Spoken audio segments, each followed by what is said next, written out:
Section 3, the breakdown of medieval society. Note taking study guide, page 202. The question is, how did warfare and the plague and famine disrupt life in Europe?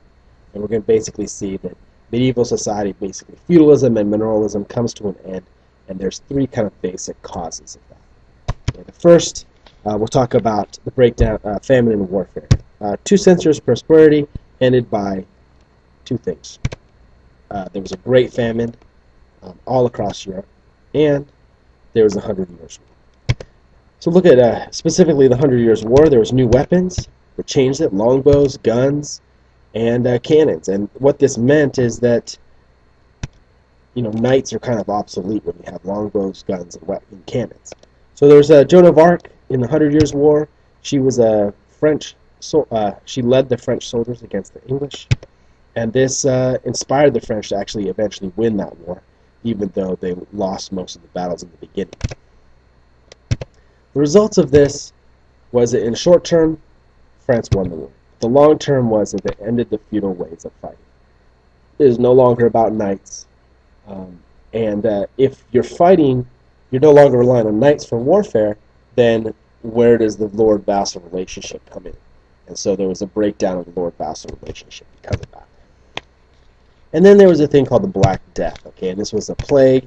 It was actually called the bubonic plague. It began in Central Asia, and it spread along the Silk Route to then eventually to Italy, France, Spain, England, and it killed 25 million people in Europe. And if you look in your textbook on page 458, you'll see a little picture there that says Europe's population. It's 13. In about 50 years, it declined from about 75 million to less than 50 million. So you can see a huge decline in the population. About 1/3 of the population dies because of the Black Death.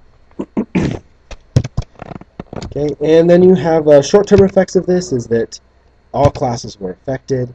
Many people blame the Jews, so it's continual persecution of Jews. And it became, the land was, there was too few workers, so many of the land that was farmland became overgrown. The later effects of this is that the peasants reacted. They wanted higher wages, and they revolted because of this. The peasants revolt. This was actually put down brutally. They were not successful, but the ties between lords and their serfs were broken because serfs gave their loyalty to the lords for protection. And the bubonic plague decimated the population, and then when they were revolted and they were put down, that kind of relationship was broken. They were no longer needed. So this is the end of feudalism, okay, in Europe, and we move into the modern age.